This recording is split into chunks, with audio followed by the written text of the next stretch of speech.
Well, you're absolutely bang on. That's exactly what he said. And he's sporting his Senna helmet, so I know he means business. James Kirkham in the AMG. And alongside me, once again, I'm delighted to be joined by Jason Deanhart.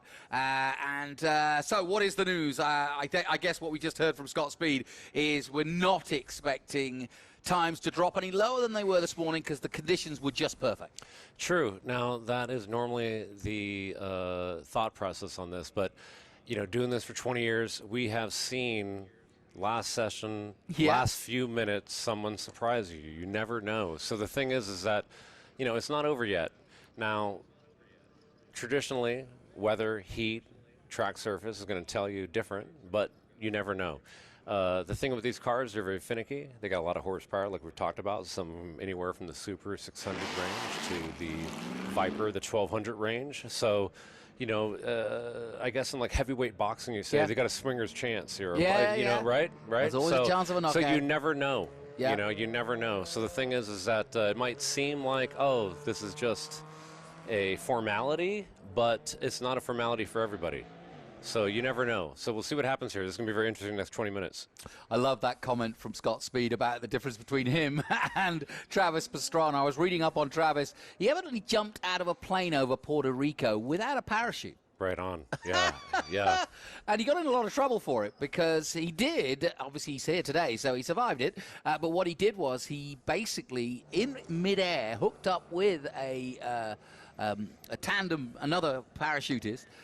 They hooked together and then they landed together. But, of course, it's probably not legal to jump out of a plane without a parachute. Not ideal. No, definitely not ideal. But I can't see Scott Speed doing that. No, it doesn't seem like it, not from his past comments. But, you know, Travis definitely is an amazing human being. He's done some amazing things with motocross and motocross. You know, jumps. I think he was the first to do a double flip. Yep. First ever. I mean, just amazing things. So, you know, to see him transition and to get into, you know, four-wheel motorsports and to do what he's done, then to take over the Gymkhana franchise for Kim Block in terms of these videos that they produce, it's absolutely amazing. So, very special weekend. Again, you know, we're stoked to be here at Velocity Invitational at Sonoma. You know, what a great event. And, you know, Jason, we talked earlier, and we have all weekend, but this is sort of broadening a motorsport to areas it's never really been in. This time attack, I know, is been around for a while. It comes from Japan originally, but, you know, it's just another opportunity for people to see some fantastic machinery like this. The Project Midnight that Scott Speed is driving from Subaru and Vermont Sports. Just brilliant. But, you know, with drifting as well, you know, we're broadening our horizons as enthusiasts. Yes, most definitely. You know, and the thing is that these cars, you know, they're purposely built. You know, this is a great view of the Project Midnight Subaru right here with Scott Speed driving it. And, you know, they're purpose built just to, you know, get the fastest lap that you possibly can. So it's a very pure form of motorsports in terms that, you know, there's no teammates out there. You know, he's really going for broke, as you can tell right now, even though he knows that he probably won't get his fastest time today, but at the same time, he's a competitor, which you can tell out there, and he's pushing it. Well, if people are watching it for the first time, he just took the green flag. Explain, if you will, the kind of philosophy here. You get your warm-up lap, and then you go for it of a flying lap, right? Right, yes, exactly. So the thing is that you're entering, you know, into your lapped time at speed. So when you first get out there, you know, it's not a standing start. So it's a warm-up lap, and you might choose to take 2 warm-up laps. Okay. Most people don't, but some people will. And then usually you're going to go into a hot lap, or what we call a flyer, which is actually looks like what Scott's on right now. And he's going to push his time and see what he can do. Well, we'll keep an eye on the times for you. But as we said, we had a session this morning, and the times were, or the conditions were absolutely perfect for a time attack. And even Scott himself said, didn't think he would ellipse that. But you never know with these guys. They're always saying that and then doing something different to create a bit of drama. Yes. Again, you never know. You know, this is what facts would normally tell you, but at the same time, when you get out there and things feel right, you know, they might be able just to really push this car and you know, maybe get it down into 128s, which I know that they were really hoping to do. 680 horsepower under the hood, a 2-liter turbo boxer engine, and bags and heaps of power, very lightweight. The wings doing their business, and the intakes, there's an exhaust intake on the front of the car. Yes, the exhaust is exiting from the hood. That's interesting, isn't it? Yes. Yes. Now, with the way those engines are set up, it's kind of beneficial for it to exit that way because they're a boxer motor. Yeah, okay, good point, yeah. Here's your Porsche. Yes. Gabe Zamora, I believe, is who that is in the Dundon Porsche. Well, hang on a minute. 133.9. Okay. Hey. What did we did last time? I think it was in the 136s, 137s. Yeah. Yeah. So he's really creeping in there. So, you know, I figured a little bit of sandbagging. Well, not really, but Scott Speed pushing it on now. 33.9. 1 minute 33.987. If you want to look up your Google lap records of Sonoma, you'll see that that's pretty darn quick. Yeah, most definitely a quick time, very respectable. You know, anything sub 140, you're a player. Yeah. Yeah. Yeah, no kidding.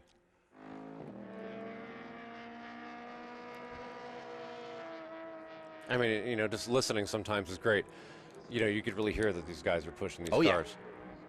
Well, you can see Scott on another flyer now, heading down towards 11. Here comes the Porsche again.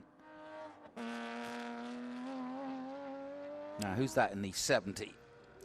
Gabe That's Zamora. Gabe Zamora, yeah. Correct, yeah. This car was built specifically to our limited class rule set for our COTA event. They podiumed, they did third place. And what does limited class mean? Limited class, so, you know, put in perspective, we've given a lot of airtime to Scott Speed. The Subaru car is unlimited. Right. So you're going to see a little bit heavier aero on that car, meaning more aero, you know, flat bottom. You're allowed to have a pro driver or sequential transmission and whatnot. So in limited, anything goes. And you're allowed to have racing slicks. So that's really the biggest difference. So in limited class, you still have to run a non-slick, so a radial tire. Oh, okay. So I believe That's it's a big actually 40 tread wear and up. Yeah. Is what you have to run on that car, UTQG. And that would make a big difference over a lap. Big difference. Big difference. Big difference. Well, his last or first lap was a 138.658. We'll see if he improves on that. And he was third fastest. Right here we have Gary Wong. Yep. Like I talked about, you know, you asked about what car is very popular right now in Time Attack, Supra, and this is the new Toyota Supra. Supra, I mean. You know, very popular in Time Attack right now. Like I talked about before, there's been times where our street class is, you know, first, second, third place are all Supras. Well, I remember when they brought the Supra back. Remember, it was a sort of fallow for a long time, and then they finally re-entered, and everybody was begging them to come out with a new Supra, and they did. Did Toyota, and I think actually it lived up to all expectations because it was so loved back in its original format as a car, as a mark, and so many people find it, and even now people go and seek after old Supras, but the new one is, I think it's something like 400 brake horsepower, or something ridiculous like that. Yeah, it's a formidable car. And right here we see James Kirkland in the AMG. He's definitely pushing it, you know, which is great to see. Yep. James doing a really good job. His last lap, a 36.4. So everybody's really pushing it now for the race service number 11. Now, another dark horse right here is Cable Rosenberg in the Viper. This is a car with like 1,200 horsepower, 1,000 pounds of torque. So it's got a lot of potential, but like I said before, this is his first time ever at this course, so it's a big learning experience for him. Yeah. And there must be something going on. It looks like he's pulling in right now. Yeah, they've got a little bit more time, I think. They do, so he might be looking for a better spot, which is, you know, possible in Time Attack. If you don't like where you're at, you can come in. Oh, okay. We'll find a better spot for you. And that's another tactical. It's a tactical thing, yes, it is. Now, like I talked about before, most of these cars a lot of times are built to, you know, maybe do one hot lap and they've got to turn it down if it gets too hot. You know, you might be able to go out there and cool it down for a little bit and go back out. So that might be what he's doing right now. We'll have to see. So they're all chasing. Well, they're not chasing the unlimited, but Scott Speed has set the pace in the unlimited class and has got 133.987. That's his best lap. Robert Robles is out there now in the Studio RSR. Currently 6th. He did a best time of 1:48.6 in his first lap, or his second lap, actually. Yeah, so this is a street class trim BMW here. It's another example of a car that, you know, is very accessible, you know, that you can jump out and get in the Time Attack, you know, once you have enough experience. We want to try to bring a good mix, you know, of a couple different classes. some wild builds, some moderate builds, this is a good example of that. This is a good format or forum to sort of give yourself a plug. But if people are interested in getting involved, how do they do it? What would you like to see? What kind of marques, cars, etc. are you kind of wanting to invite to this, as it were? Just give us a little bit of a sort of a plug. Yeah, you know, we're looking for passionate people that are about going fast. That's what this is about. This is about building the fastest car that you could possibly build. And it might be something that you're passionate about, and it might be something that's stereotypical, or maybe it is. You know, we see Kevin Phillips out here with the S10 Chevy pickup truck, and you'll see Gabe Zamora out here with the Porsche. You know, so you see a couple different ends of the spectrum, and that's really what Time Attack's about. So, yeah, you know, www.globaltimeattack.com is where you could find us. At globaltimeattack.com on Instagram and YouTube, you can find us as well. We do many events around the country each year. We hope to be back at Velocity next June in 2025. That would be great. Otherwise, the next event, we are at Buttonwillow in about a month from now. And that's a big one, right? That's a big one for us. It's a 20th year celebration of Time Attack at Buttonwillow.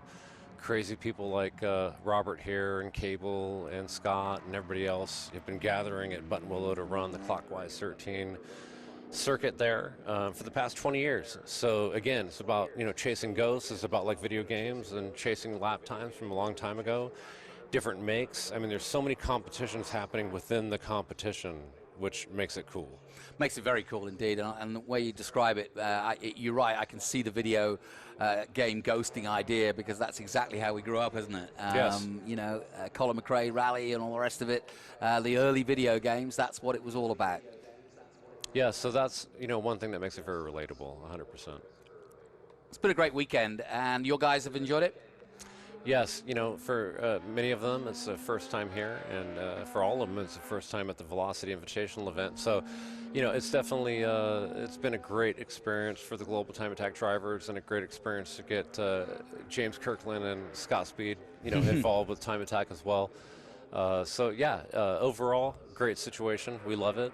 And it was awesome to see the Subaru team have a goal and be able to actually get out there and reach it. Could you ever see a time where you could take it back to its ancestral home of Japan and put on a show? Yeah, you know, we have a few drivers that go out to Japan every other year to represent, you know, what we do here in the States. And a couple of them have fared very well, guys like Ferris Kurtumi and Will Young. You know, yeah, it's very special. I personally have never been there. I hope to get there soon. Yes, I know. I want to get the scuba circuit and work with Attack, who is the big organization out there right now that has been carrying on the tradition of Time Attack. Yeah, I think that's a must list for you on your bucket list now. Yes. He's obviously taken a wide line and not bothering to keep to the line and let the other car through.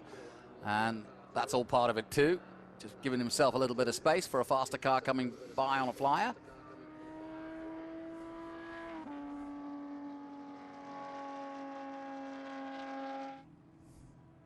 Kevin Phillips not out in the truck. I haven't seen him yet, but no, he has got some laps on the board. We just haven't seen him. No, not in this session. There must be something going on, you know. Oh, okay.